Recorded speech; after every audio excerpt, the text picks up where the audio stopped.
This is Real Presence Live on the RPR Network, bringing you stories of faith and hope through local hosts and guests from across the upper Midwest. Now, back to the show. Hey there, thanks for staying with us. This is Brad Gray, and I keep wanting to say Janine Bitson, but Lynn Devitt is here today. I'm here. As the co-host. And we have been just having a great conversation. We had a conversation with Monsignor David Baumgartner about Sister Annella Zervas, Yep. Who is the postulator of the cause, is Amanda Zerfas, which is kind of ironic. But we're just talking about Sister Annella, a woman that was born in Moorhead, right here in our local area. Right across the river. And would walk to St. Mary's. Yes. For daily Mass. Walk for Mass. Yep. I just want to do a quick, earlier when we were talking to Monsignor Baumgartner, I was talking about how I had found her on Wikipedia. Mm-hmm. And during the break, he said she actually has her own website. So sisterannella.org. Yeah. I mean, you can check Wikipedia too, but it's Sister, Sister Annella, ANNELLA.org. So, and I won't have time to go through the whole website, but it's right out there if you're interested in hearing after the show. At this point, you just need to keep listening because we have wonderful guests here. Chip and Brenda Posch, welcome. Thank you. Yeah, thanks so much from Moorhead. And you have been praying, asking for the intercession of Sister Annella. Absolutely. Wonderful. So tell us how you first heard about Sister Annella. I was in adoration, and a fellow parishioner, Gert Solom, gave me a booklet that she thought I would want to read, and it's Sister Annella, Apostle of Suffering. And I read it while I was in adoration, and we had found out just months prior that Chip was diagnosed with esophageal cancer. Very scary. So anyway, I started reading about Sister Annella, and I thought, oh my goodness, she's from Moorhead. She went to St. Joseph's School. Our kids went to St. Joseph's School. I teach piano lessons in St. Joseph's School. She loved music. She was a music teacher. And so all of a sudden, all these connections started kind of giving us goosebumps. And I went home and I told Chip about it. And I said, what do you think? Should we drive to St. Ben's Cemetery and try to find her gravesite and ask for her prayers and for her help? And so we did. We drove the 2.5 hours to the cemetery, and we had no idea even how to find her grave. Yeah. But Patrick Norton, who Sister Annella appeared to in 2010, has become a wonderful friend. And he, in this booklet, he had said he found her gravesite by asking for help and found a lily laying on the ground next to her cross. No kidding. And so when we walked into the gravesite, we saw flowers on one of the crosses. And I said, what do you think? Maybe could that be her gravesite? And we walked up to it, and sure enough, that was hers. And Patrick and some of his family and friends periodically put flowers on her cross. So we prayed that day. Chip said a most beautiful prayer from his heart, and there were miraculous medals on the cross. And Patrick gets those medals blessed, touches them to Sister Annella's grave, and leaves them on the cross for anybody to take. And so Chip took one that day, and he's been wearing it every day since. And we've been praying to her every day since. Just so many connections to our hometown and the music. And, you know, it just all of a sudden we just felt like we had a very special instant friend. Well, and one of the connections that I found out, she actually taught music in Little Falls, and that's where I'm originally from. Oh, is that right? Wow. So there's another connection. It's like, whoa. You know, they say the saints find you. I believe that. Do you feel like you were found? Mm-hmm. Absolutely. Yes. It's the timing of all of that was just incredible. So now, how long ago was this that you were diagnosed with the esophageal cancer? And it'll be going on 4 years this spring. In February. And you found out you encountered Sister Annella, the book. How long after that? So it was February that we found out about his cancer. It was October that we received the booklet and drove to the St. Ben Cemetery. And then in December, we finally met Patrick. Okay. And went to the cemetery with him and to the grotto with him where she appeared to him. And he has been remarkable, praying ever since. We have gone to his house, and he had Sister Annella's prayer book and her cross. And so in his basement with all of these things of hers, Chip got to hold those things, and we all prayed for him there. So Patrick has been a wonderful friend and quite a spiritual director himself. So when Sister Annella appeared to Patrick, did she have a message, or how did he identify that that's who it was that was appearing to him? He did not know for a while who she was. Interesting. And it was a process where I believe he was in, I think it might be St. Anthony's Church or something in St. Cloud area. And he finally found someone who said, hey, there's a holy nun in that cemetery. And so just by talking to lots of different people over a period of time, I think even maybe even close to 2 years, he finally found out that it was Sister Annella. Interesting. And so since then, of course, he's been patiently waiting for it to get to this day where it's finally moving forward. That's exciting. So as you're reading through the book, The Apostle of Suffering, what touched you? What kind of grabbed your heart or your attention? Many things. Yeah. So the Apostle of Suffering is one book. The Ticket for Eternity goes into much greater detail on her suffering. A normal person can't suffer like this and ask God for more suffering and offer it up for souls. In order to be able to do this, you are a very special person, and in our opinion, a saint. And so as we were reading through, his journey has been tough. Many, many days of pain, fear, all of those things. But when you read about these people who can go through those days and those sufferings with joy, and so looking forward to one day meeting their Creator, you just are strengthened by their story. It helps you as you walk along in your own story. One of the most beautiful things, and I read it often, it's just beautiful. It's a part of a poem that she liked. And the words are, when I am dying, how glad I shall be that the lamp of my life has been burned out for thee. Isn't that beautiful? Wow. And so, as we know that through suffering, souls are cleansed. So I just keep asking him to offer up all his suffering for our family and for others. But it's just been quite a journey, and just so many being from our town and being, I even went to Melrose School. I took piano lessons from the nuns, and I was at a piano festival at St. Benedict's as a young girl. Is that right? I mean, there's just so many, many things that, she really has.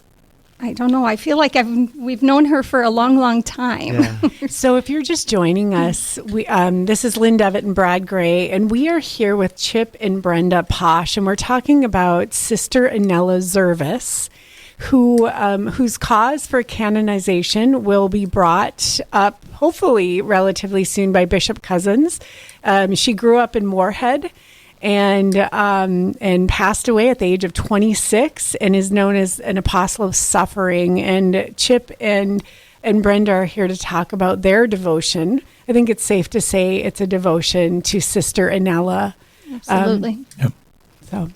So Chip, what's been the experience for you as you're battling this esophageal cancer and having this opportunity to pray through Sister Annella's intercession? What has that meant for you? It's been a comfort. I mean, when you're deep in prayer, you kind of forget about what's happening to you, and it's just a little respite from the from the suffering. Yeah. I mean, I have good days, but then it's always something that pops up, and it's like time to pray with Sister Annella again. Mm-hmm. But it's been. I know eventually it will probably get me, but for right now, Sister Annella has something else to say about it, I hope. I mean, in many ways, it's you have Brenda, you have, I presume, your family, that sort of thing, but you also have a heavenly companion, which is that's a beautiful thing, right? To know that like heaven is here with me, right? Well, this rock right here, Brenda, she keeps me focused. Yeah. What's it been like for you, Brenda? It's been very hard. Yeah. Of course, we always worry most about our kids, but just the timing of knowing about her. God bless Gert for introducing me to her, and just this whole process, and even Patrick. It's just funny. Oh, Patrick's calling. So he calls us periodically and updates us with everything, and he's so excited about all of this, and then to have where it's the causes moving forward through Bishop Cousins and Monsignor Baumgartner in our diocese. It's just like, gosh, I firmly believe that God plants us where we're supposed to be, and all we have to do is just keep walking, and he places the people in our lives. He placed Patrick and Gert in my life, and it's just, I don't know, it's just amazing how things just work through life, and it's nice to know that we have our friends, we have our family, we have our church community, but this journey is tough. But we're not alone. That's priceless. That's priceless. Absolutely. So we ran out of time with Monsignor Baumgartner, and so I wasn't clear. Maybe you guys can help to fill in. Like, is with where the cause is at right now, is Sister Annella referred to as servant of God, or that would be a subsequent step here? That's yet to come. Okay. So I am a very simple person, and so all this beatification, canonization stuff is very, very confusing to me. So I am a member of the Guild, which I am so honored to be a part of, and we have another meeting in December, and so.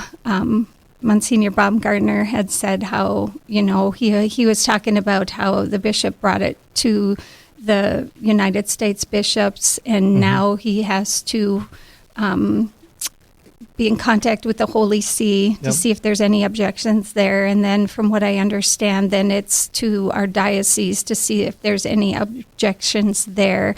And then I believe from there, if he accepts all of these things, then he can formally open it. Okay. So it's still in the process, but quite a process. Very confusing. Yeah, I can relate. Actually, I don't know if you guys have heard, but my sister-in-law is Michelle Dupont, whose cause was opened, a couple of years ago. Okay. And so I've been kind of learning about that process myself. It's still often not entirely sure what's happening and where we are and things, but it's a lot to try to take in. Yeah. And when you think you understand it, you find out you don't. Yeah, and exactly. Yes.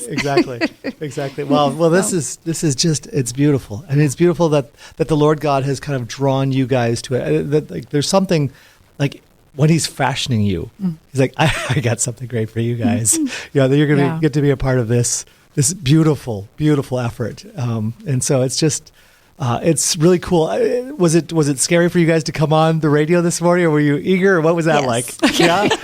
Yes. We called in the prayer warriors. Our kids and our friends are like, "Oh, pray for us."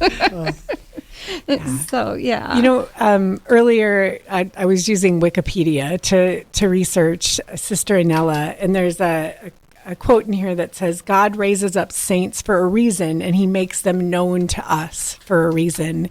And, I hear that in your specific story, but I can't help but just ponder. Here we have Michelle Dupont, young woman, dies far too young, takes suffering in a beautiful way to teach us something. And now Sister Annella coming to light at the similar age, but years earlier.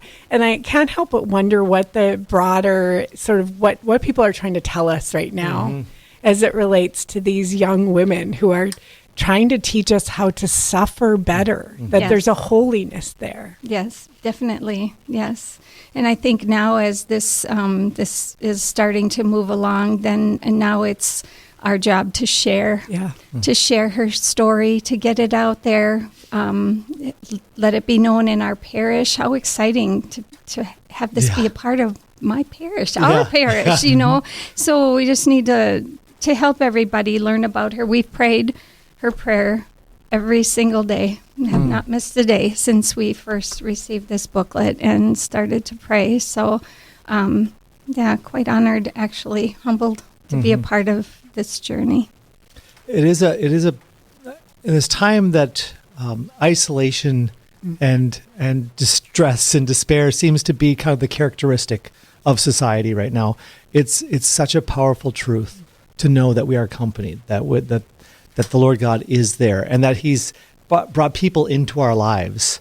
Sister Annella, Michelle Dupont, and even the people that He surrounds us with. Like, I'm sure the guild members that you're participating with, like, they themselves are a blessing in your life, right? Yes, we're just starting to get to know each other. Yeah.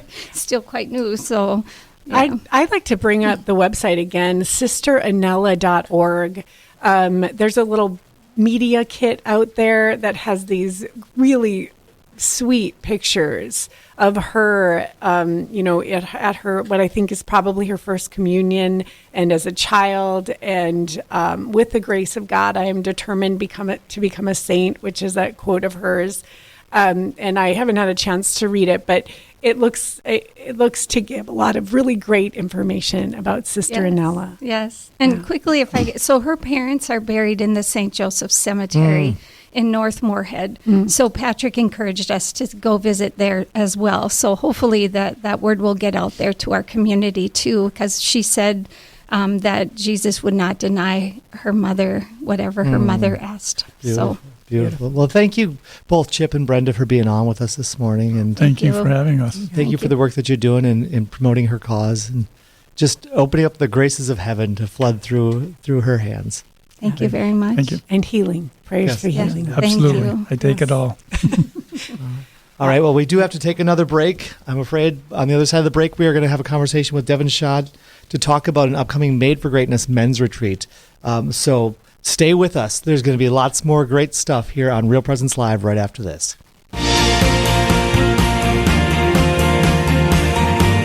Stay with us. There's more Real Presence Live to come on the Real Presence Radio Network.